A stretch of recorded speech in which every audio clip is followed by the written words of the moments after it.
عبداللہ صاحب، کیا ایسا ہو رہا ہے کیونکہ حملے ہوئے، ٹارگٹ حاصل نہیں ہوئے، تمام مقاصد پورے نہیں ہوئے، پھر بریک بھی آ گیا، ایم او یو بھی سائن ہو گیا، جنگ بندی بھی ہو گئی، آبنائے ہرمز بھی کھل گیا، اس کے بعد دوبارہ حملے ہو گئے، پھر مقاصد پورے نہیں ہوئے، اب تیسری دفعہ دوبارہ بڑے ہائی لیول کے حملے ہونے جا رہے ہیں. 2 ہفتے طویل جو ہے وہ ایک مہم جو ہے حملوں کی شروع ہونے جا رہی ہے ایران کے خلاف.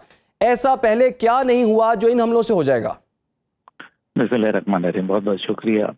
سب سے پہلے تو ساجد تارڑ صاحب کو بہت سلام. یہ ہمارے پاکستان کا بڑا دفاع کرتے ہیں، بڑے مضبوط ہمارے بھائی ہیں جو پاکستان کے مقدمہ امریکہ میں لڑتے ہیں اور بڑا دبنگ انداز میں لڑتے ہیں.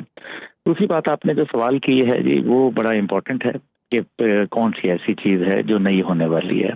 تو دیکھیے، بمباریوں سے اور زیادہ بڑے حملوں سے آپ کیا حاصل کرتے ہیں؟ ہم نے امریکن جو ساری ٹیکنالوجی ہے وہ 2 بنیادوں کے اوپر کھڑی ہے جو ان کی ایک دھاک بیٹھی ہوئی تھی پوری دنیا میں.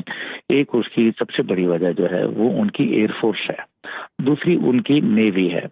دونوں اس ٹائم پہ حملے نہیں کر رہے ہیں، نہ نیوی نظر آ رہی ہے نہ ہوائی حملے آ رہے ہیں. نظر آ رہے ہیں تو میسائل حملے آ رہے ہیں. نیوی اور ایئر فورس کیوں نہیں آ رہی میدان میں؟ کیونکہ جس نیوی اور ایئر فورس کو لا کے ایران کو دبانے کی کوشش کی تھی، ان کی ٹیکنالوجی کو کہیں نہ کہیں میرے خیال میں ایک جو اس کا متبادل ہے وہ ایران کے پاس موجود ہے، جس کی وجہ سے امریکہ اپنی جو نیوی ہے اور ایئر فورس اس کو سامنے نہیں میدان میں لا رہا.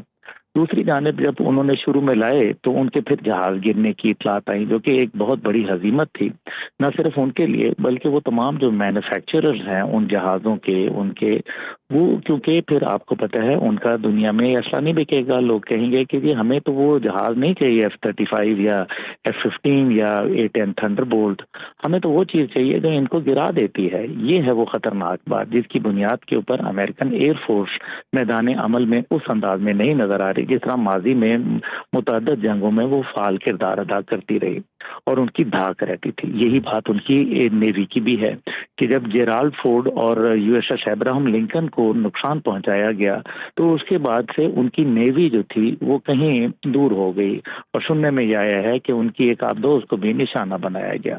کیونکہ یہ بات بھی حقیقت ہے کہ اس ٹائم پہ دنیا کے پاس توڑ نہیں ہے اس چیز کا کہ وہ ہائپر سونک میسائل کا مقابلہ کر سکے. ان کو انٹرسیپٹ کرنا ناممکن ہے. اب جو اس ٹائم پہ کویت کے اندر یا بحرین کے اندر یا اردن کے اندر جو ان کے بیسز ہیں ان کا نقصان اس لیے بھی زیادہ ہو رہا ہے کیونکہ اب صرف اسٹریٹجک نوعیت کے جو ٹارگٹس ہیں ان کو دفاع کرنے کے لیے وہاں تھاڈ میسائل رکھے گئے ہیں، جس کا بھی تارڑ صاحب بھی ذکر کر رہے تھے. لیکن ان کا تیزی سے اسلحے کے ذخائر ختم ہو رہے ہیں کیونکہ انہوں نے تو پہلے میسائلوں کے اوپر تو جنگ نہیں لڑنی تھی، انہوں نے تو ایئر فورس کے لیے اور نیوی کے لیے لڑنی تھی. لیکن اب جب ان کی ایئر فورس اور نیوی نہیں ہے تو دنیا مطلب حیران ہوتی ہے کہ جی امریکہ کے پاس اسلحے کی کمی نہیں ہو جاتی ہے. اسلحے کی کمی، اسلحے کی کمی کا مطلب یہ ہے کہ جو ان کے 2 آرمز تھے، امپورٹنٹ آرمز، فائٹنگ آرمز، وہ تو کام نہیں کر رہے.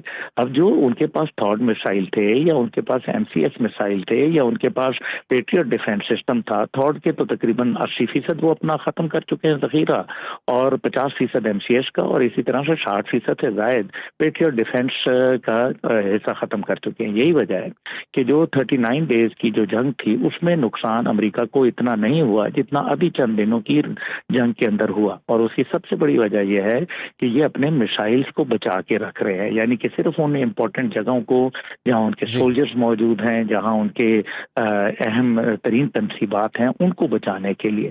باقی اگر وہ بیس کے اوپر حملہ ہوتا ہے یا ریڈار سسٹم پہ ہوتا ہے یا کسی اور کے اوپر، تو ان کا جو ڈیفنس سسٹم ہے وہ ایکٹیویٹ نہیں ہو رہا. یہی وجہ ہے کہ اس ٹائم پہ امریکہ کو سب سے بڑا ایشو جو آ رہا ہے وہ یہ ہے کہ وہ میسائل ٹیکنالوجی اس ٹائم پہ کمپرومائز ہو رہی ہے. اور پھر جب ان کے پاس اندر بھی کھاتے یہ چلا گیا ہے کیونکہ پیسے کا بھی بڑا مسئلہ ہے. یہ پہلی جنگ ہے امریکہ جو کہ اس ٹائم پہ جو اتحادیوں کے بغیر لڑ رہا ہے، اتحادیوں کے پیسے کے بغیر لڑ رہا ہے، اور پھر اس کو انٹرنل ایشوز کا بھی سامنا کرنا پڑ رہا ہے. ایک تو انٹرنل ایشو وہ ہے جو ساجد صاحب نے بتائے، لیکن ایک انٹرنیشنل ایشو وہ بھی ہیں جو یہ کہہ رہے ہیں کہ یار یہ ہمارے تو جو عرب ایلائز تھے پیسہ تو یہ دیتے تھے، آج یہ عرب ایلائز بھی ہم سے دور ہو گئے تو پھر ہمارا مستقبل کیا بنے گا؟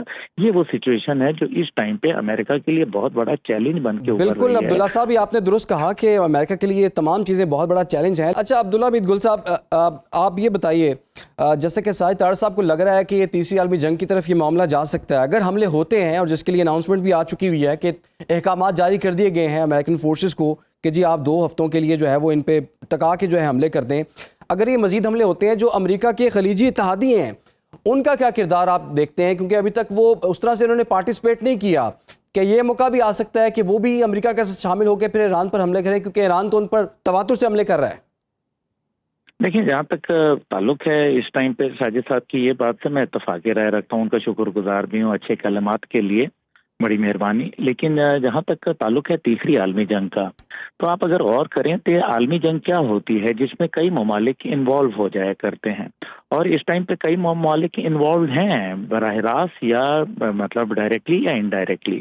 آپ دیکھ لیجئے، کچھ لوگ معاشی طور کے اوپر انوالوڈ ہیں، اور کچھ لوگ جو ہے وہ سیاسی طور پر، اور کچھ لوگ ڈپلومیٹکلی، اور کچھ لوگ ایکچولی ملیٹریلی طور کے اوپر اس کے اندر نشانہ بن رہے ہیں۔ کچھ ممالک کو یہ بھی خطرہ لاحق ہے کہ ان کے نقشے مستقبل کے تبدیل ہو جائیں گے، جن کے اندر گلف کے کنٹریز موجود ہیں۔ ابھی کیا نام لیا جائے، لیکن آپ بھی جانتے ہیں، ساجد صاحب بھی جانتے ہیں۔